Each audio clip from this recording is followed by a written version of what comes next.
Sa iba pang balita, patuloy na tinututukan naman ng Armed Forces of the Philippines ang hakbang ng New People's Army.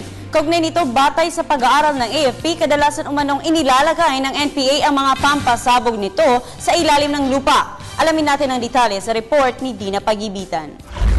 Dahil sa patuloy na paggamit ng landmines at iba pang improvised explosive devices ng New People's Army, nakapagtala ito ng may 107 landmining incidents nationwide sa nakalipas na 10 taon.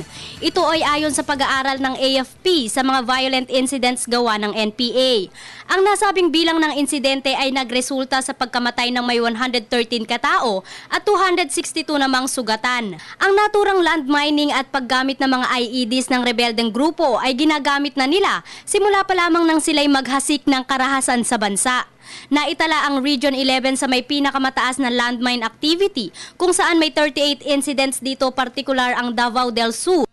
Sunod ang Caraga Region na may 200 recorded incidents, kabilang ang Surigao del Sur.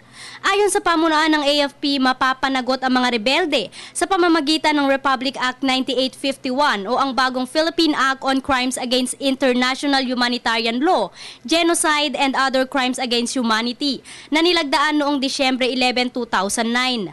Noong nakaraang taon, may 374 violent incidents ang ginawa ng NPA na nagresulta ng 53 sibilyang patay, kabilang ang mga negosyante at mga ordinaryong tao. Sa kabila nito, pinaiigting pa rin ng AFP ang kanilang security operations sa buong bansa. Para sa Telebisyon ng Bayan, ako si Dina Pagibitan.